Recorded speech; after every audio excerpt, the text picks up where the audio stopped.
शांति। विषय नाटक और अज्ञानता का राज।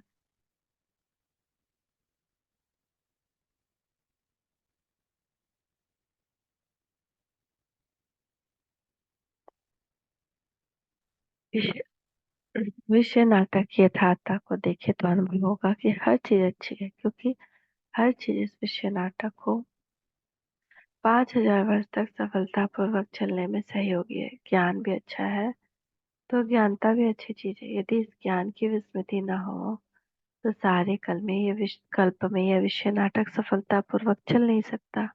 अज्ञानता और अज्ञानता जनित विकारों की महामारी में ही आधा कल्प तक ये नाटक चलता है। बाबा ने अनेक बार मुरलियों में कहा है,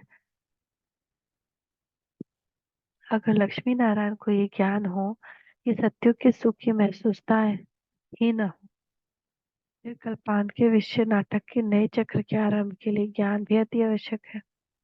इतनी छोटी सी आत्मा शरीर से निकल जाती है तो शरीर कोई काम का नहीं रहता, बस कहेंगे मर गया।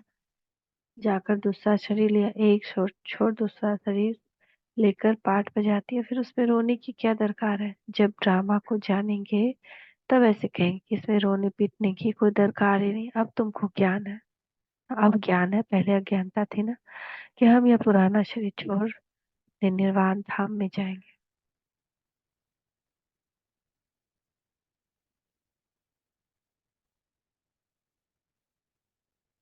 साकार बाबा 24/7 1972 रिवाइज। क्या इस विषय नाटक में कोई परिवर्तन हो सकता है? यदि हाँ तो कैसे, और नहीं तो क्यों? यदि नहीं हो सकता तो पुरुषार्थ की क्या आवश्यकता है? विषय नाटक में 5,000 वर्ष के बाद अणु परमाणु सहित हूबहू पुनरावृत्त होता है। यह केवल आत्माओं का पाठ ही पुनरावृत्त होता है। यदि अणु परमाणु सहित पुनरावृत्त होता है तो एक साथ एक ही समय में परिवर्तन होते हैं या 5,000 साल में परिवर्तन होते हैं?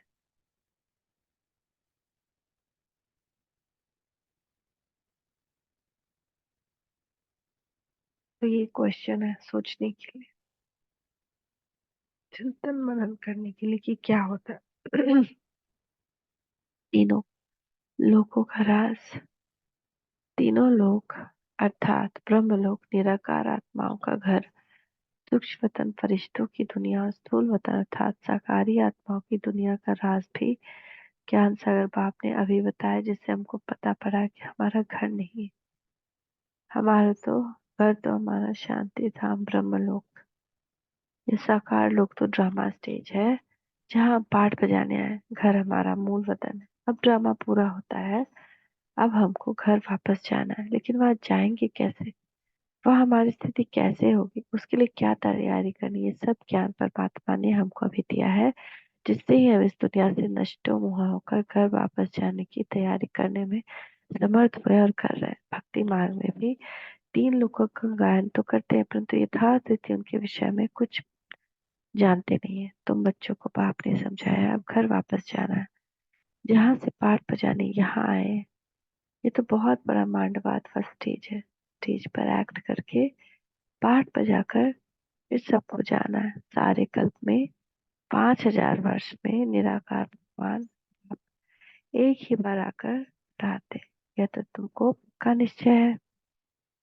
साकार बाबा 23/9/2004 रिवाइज। ब्रह्मलोक अर्थात ब्रह्मांड का राज। ब्रह्म महातत्व कहाँ है?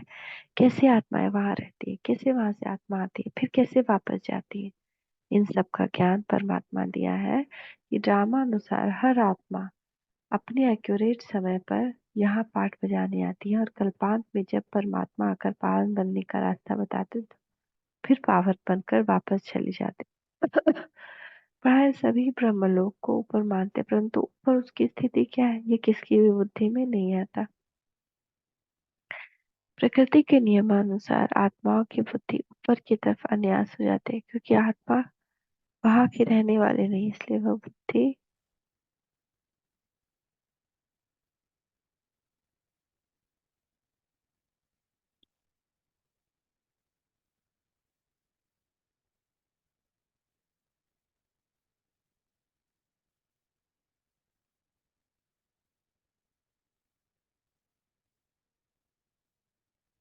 प्रकृति के नियम अनुसार आत्माओं की बुद्धि ऊपर की तरफ अनायास ही जाती है, क्योंकि आत्मा वहां की रहने वाली है, इसलिए वह बुद्धि को खींचता है।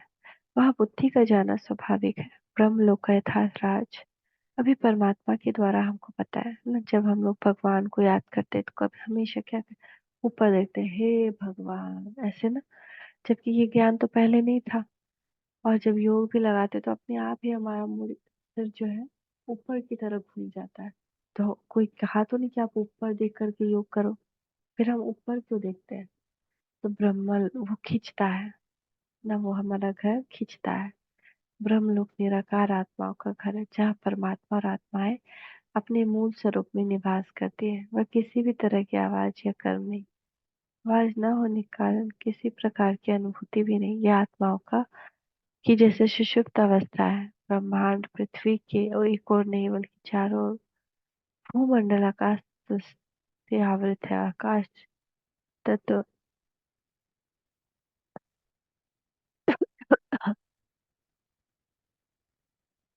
और आकाश तत्व ब्रह्म तत्व से आवृत है। भूमंडल आकाश तत्व की सीमा है, लेकिन ब्रह्मांड अर्थात ब्रह्म तत्व अनंत असीम है। ब्रह्म तत्व में सूर्य चांद तारों का भी की भी गम नहीं है, वह स्वतः प्रकाशित लोक है। ब्रह्मलोक में आत्माओं को जो झाड़ दिखाया गया वह भी प्रतीकात्मक है, नक्शे मात्र है। आत्माएं पूरे ब्रह्मांड में अपने अपने क्षेत्र में रहती है। जैसे इस भूमंडल पर चारों ओर रही हुई है, अर्थात जैसे कि सारे आकाश में तारे, ऐसे ही समस्त ब्रह्मांड में आत्माएं रहती हैं।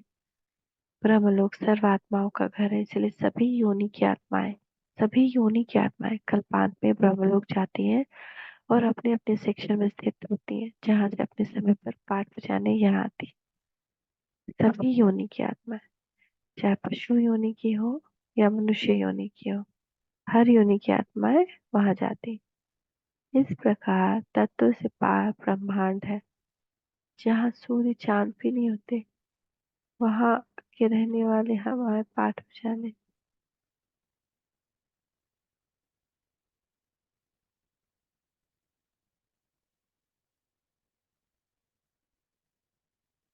सभी आत्माएं इस ड्रामा के धागे में पिरोई हुई हैं। साकार बाबा 49 2004 रिवाइज।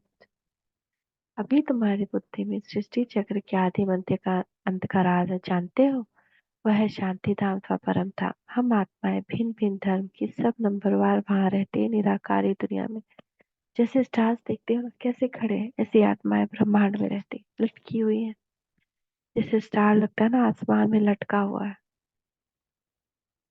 बच्चे सतो प्रधान बनने के लिए यहाँ बाप के पास आते हैं। सर्व आत्माओं को विश्राम कब और कहाँ कैसे मिलता है, तुम बच्चों का फर्ज है सबको बाप का ये पैगाम दो। यह सारा राज बाप बैठ समझाते हैं। साकार बाबा 17/12/2004 रिवाइज्ड। मैं जो हूँ जैसा हूँ, जैसे मैं पाठ बजाता हूँ यह और कोई नहीं जानते, तुम बच्चे ही अभी जानते हो। आत्मा जब शरीर में है तभी सुन सकती है, परमात्मा भी शरीर में आता है।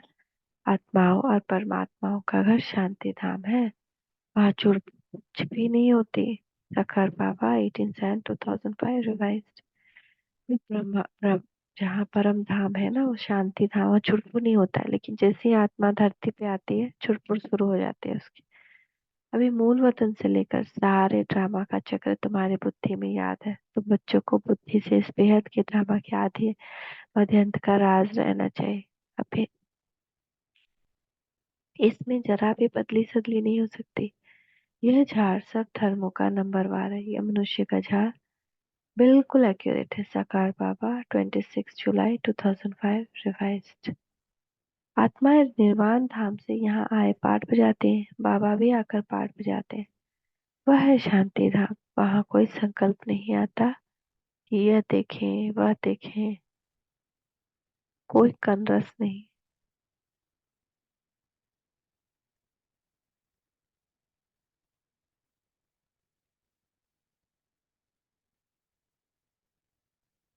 सूक्ष्म वतन में है ही फरिश्ता, वह है सूक्ष्म वतन की, वह है फरिश्तों की दुनिया। तीनों लोग को जानते हो, सिवाय बाप के रचना के आदि मध्य अंत का राज और कोई बता नहीं सकते। कोई भी त्रिकालदर्शिनी, वह थोड़ी कोई जानते कि मूल वतन में आत्माएं कैसे रहती हैं। तुम जानते हो कि वहां पर आत्माओं का झार है। वहां से फिर नंबरवार आते हैं। सकार बाबा 12/12/1972 रिवाइज्ड। आधा कल्प मैं वहां आराम से बैठा रहता हूँ। वानप्रस्थ, तुम मुझे पुकारते हो। ऐसे भी नहीं कि मैं वहां सुनता हूँ, मेरा पाठ ही इस समय का है। ड्रामा के पाठ को मैं जानता हूँ।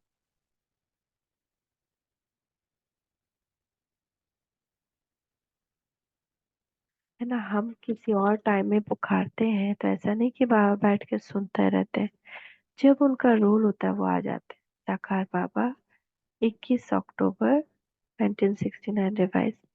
बा अपकल्प वृक्ष का बीज रूप है। यह है कॉर्पोरियल झाड़, ऊपर है इनकॉर्पोरियल झाड़।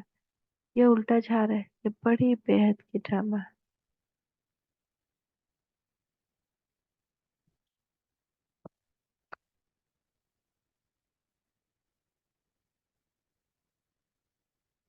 अंत में सारा झाड़ छजबूर अवस्था को पा लिया। अभी तुम जानते सारा झाड़ खड़ा है, परंतु देवी देवता धर्म का फाउंडेशन है नहीं। सब धर्म वाले अपने अपने सेक्शन में चल जाएंगे। आत्माओं का झाड़ भी दिखाते हैं ना, चित्तों में बहुत करेक्शन करते हैं, बदलते जाएंगे। साकार बाबा 2/8/2005 रिवाइज्ड। परम धाम और सतयुग में सबसे पहले आत्मा परफेक्ट थी। फल पाठ अलग अलग है, परंतु परफेक्ट तो है ना। प्योरिटी बगैर तो वहां कोई जा नहीं सके। सतयुग है संपूर्ण निर्विकारी। साकार बाबा 1/8/2005। Thank you Baba, thank you. ओम शांति, ओम शांति, ओम शांति।